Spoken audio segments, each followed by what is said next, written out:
எல்லாருக்கும் வணக்கம். நான் ஆர்ஜே பாலாஜி. தமிழ் சினிமாவில் இன்னைக்கு முன்னணி நடிகராகவும் வசூல் நாயகனாகவும் கொண்டாடப்பட்ட ஒருவர் தான் சிவகார்த்திகேயன். இவர் நடிப்பில் ரீசெண்டா வெளிவந்த அமரன் உலக அளவில் மாபெரும் வசூல் சாதனை படிச்சிருக்கு. அடுத்த கட்டமா ஏஆர் முருகதாஸ் இயக்கத்துல சிவகார்த்தினுடைய 23வது படத்துல நடிச்சிட்டு வராரு.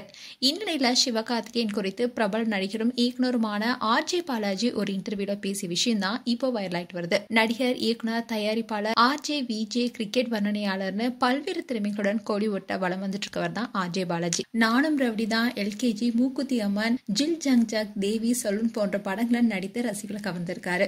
மூக்குத்தி அம்மன் படத்தின் மூலமா சிறந்த நடிகராகவும் இயக்குனராகவும் காணப்பட்டாரு. அதே சமயம் இவருடைய சிங்கப்பூர் சலூன் படம் கலவையான விமர்சனங்களை பெற்றது. இதை தொடர்ந்து அடுத்ததான் நடிகர் சூர்யாவுடைய சூர்யா 45வது படத்தை இயக்கிருக்காரு. ஆர்ஜே பாலாஜி நடிப்புல உருவாகி இருக்க சொர்க்கவாசல் படம் 29 அன்னைக்கு ரிலீஸ் ஆக இருக்கு. இந்நிலையில இந்த படத்துக்காக அடுத்தடுத்த ப்ரொமோஷன்ல ஆர்ஜே பாலாஜி ஈடுபட்டு வராரு.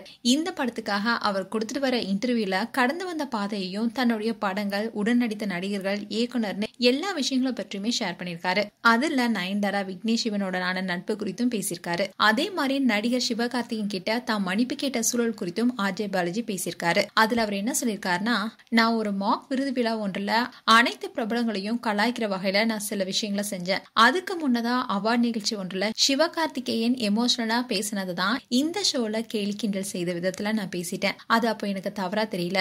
அதை நான் டிவியில பார்க்கும்போதுதான் அது தவறா தெரிஞ்சது. உடனே சிவகார்த்திகேயனுக்கு போன் பண்ணி அதை குறித்து பேசி மன்னிப்பு கேட்டதா ஆர்ஜே பாலாஜி அதுல பேசின விஷயம் தான் இப்ப சோஷியல் மீடியால வைரலாயிட்டு வருது.